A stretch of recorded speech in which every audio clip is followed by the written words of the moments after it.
Gary McManus is the Oklahoma Climatological Survey Associate State Climatologist. And Gary, the entire state is now in drought. How is this summer shaping up compared to last year? Well, last summer was quite different in the fact that the drought was already in place as we began summer last year. It was already a maturing drought over much of the western half of the state. This year, the drought really began in the eastern parts of the state and spread towards the west, although western Oklahoma has really been in drought for going on 2 years now. But at least for the central parts of the state in eastern Oklahoma, it's different than last year. We have, though, been in a long-term drought period, even though last year was an outlier because of its extremity. Yeah, we can really trace this drought period back to the summer of 2010 when we had another flash drought type situation. We had a little bit of relief going into fall, and then the drought really started in earnest in October 2010. Lasted pretty much through October 2011. Again, another great period of relief throughout much of the state through the early spring.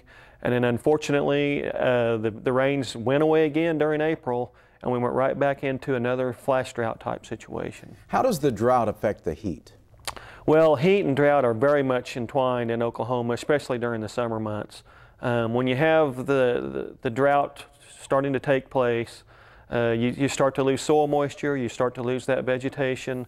Those are cooling processes for the sun's energy. So the sun's energy is no longer evaporating soil moisture, no longer being used by plants, and it all goes towards heating the Earth's surface. So as you lose those things, the heat increases. The heat evaporates more soil moisture, destroys more plants, and it becomes a feedback process, and then they feed upon each other. 2/3 of the U.S. is now in drought. That's remarkable. Yeah, and it's different than last year's drought, which was mainly a Southern Plains drought. Now we're all sharing in the same misery, and it's really impacting commodity prices. So it's not just the Southern Plains this year. Why is it happening?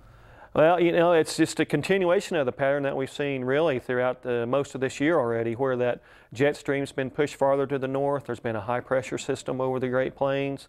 A lot of heat's been allowed to build there, and you know, it's really one of the reasons we're seeing one of our warmest years on record. We're well on our way to becoming possibly 2012 the warmest year on record in Oklahoma and other parts of the Central Plains. Gary McManus, Oklahoma Climatological Survey Associate State Climatologist, thanks for joining us. It's my pleasure.